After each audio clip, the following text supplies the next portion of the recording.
Hear ye the word. I waited patiently for the Lord, and he inclined unto me and heard my cry. In verse 2, he brought me up also out of an horrible pit, out of the miry clay, and set my feet up on a rock, and established my goings. Look at your neighbor and say, neighbor, you ain't got one. Try that again.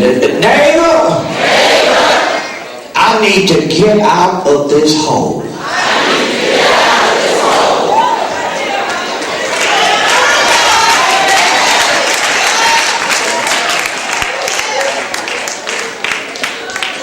I need. Somebody ought to be ready to shout right now. I need to get out of this hole. Yeah.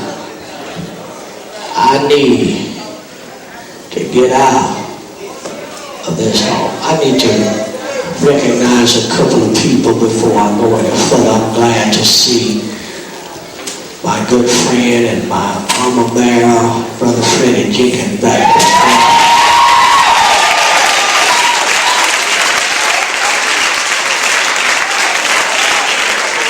Good to see you, sir. And I saw Sister First Lady Spragging back there somewhere. Amen. She just dropped in on she didn't go down in the country today, so she said she'd come by here. I need to get out of this hole. You got a little too much space. You got a ping as well. You need to take the ping out. And you got a whole lot too much space now. Mine go the other way. I need, yeah, that's much better. Now you can bring it up. I need to get out and to sit there and watch me of this hole.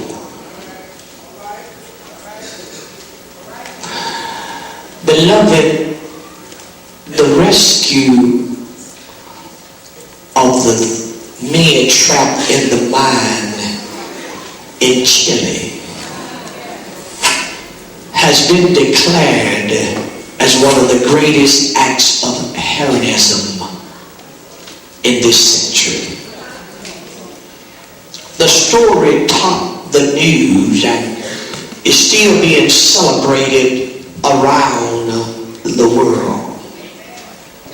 33 men in Chile end up in a hole so deep that all looked hopeless and everything seemed bleak,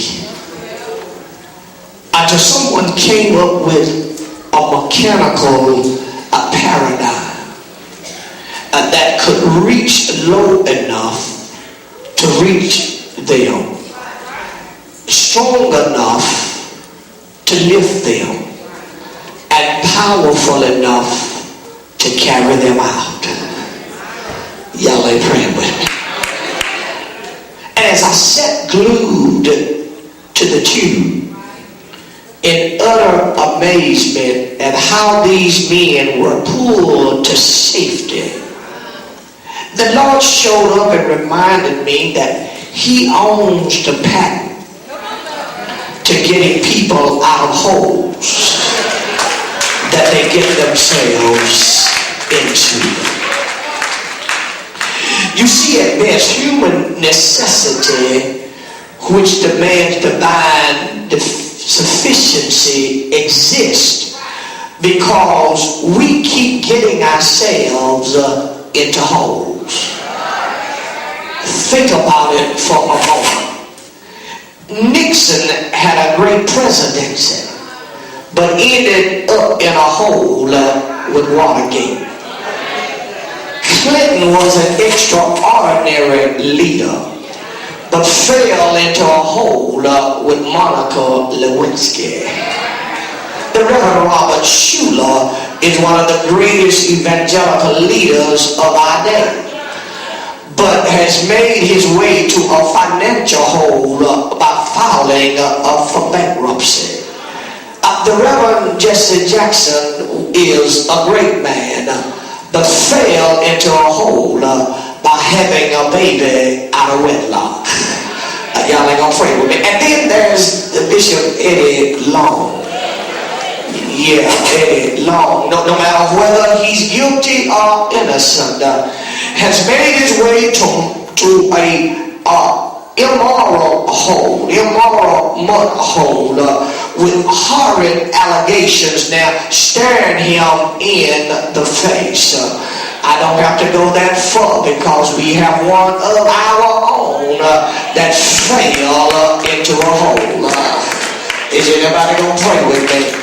Yeah, if the truth be told, many of us sitting here today are familiar with some of life's tough spots.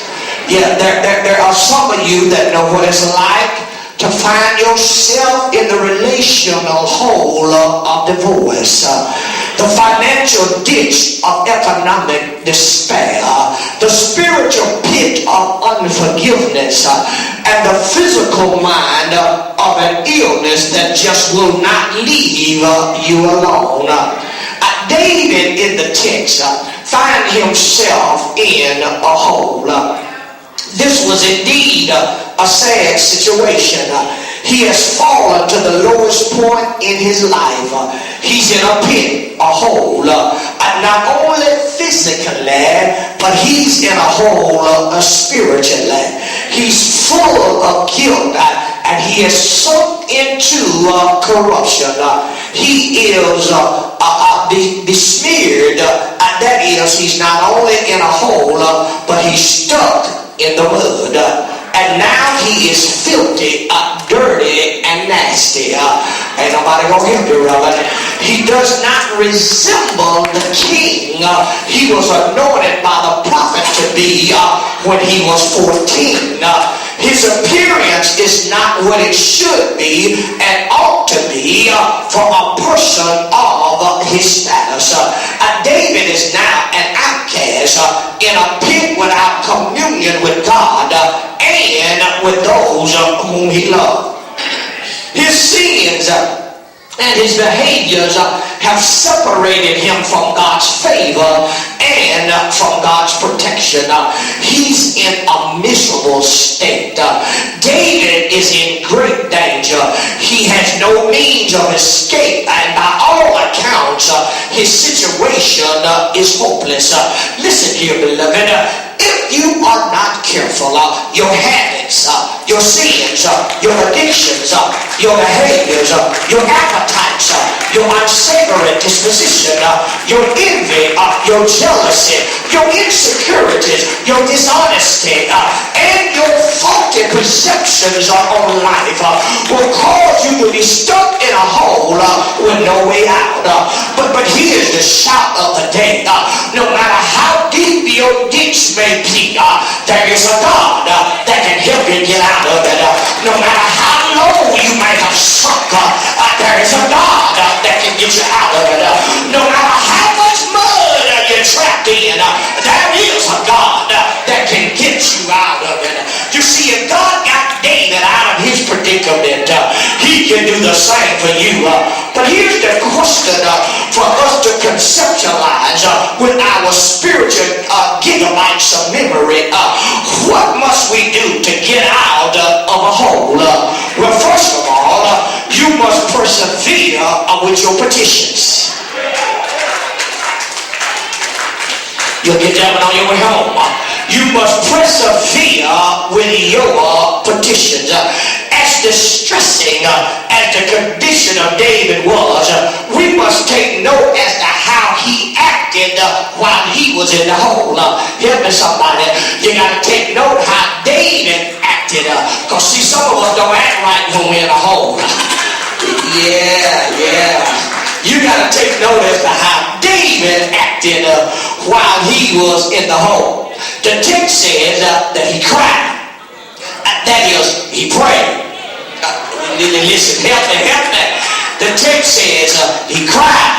He prayed. Listen, no matter how bad it seems, no matter how rough it gets, no matter how much it frustrates you, never ever stop praying. Your prayer is the key to your spiritual victory. So pray your way through it. Listen to the words of this passage. David said, I waited patiently for the Lord, and he inclined unto me, and he heard my cry. David, in the midst of his horrible predicament, had sense enough to cry. He had sense enough to cry. He cried while he was still in the pit. He cried while he was still in the pit, in the dark. He cried while he was still in the pit, in the dark, in the mud. He cried for some help that he couldn't provide for himself. And most of you know how much I love Westerns. Well, one day I was watching this romance Western named A Man from Snowy River. Some of you may have seen that one. Well, one of the best and most moving scenes in the movie is when this young man who was very talented with horses and steel, but he didn't have very much, didn't own a lot. When this young man's girlfriend, whose father is extremely wealthy, she runs away from home because she was heartbroken.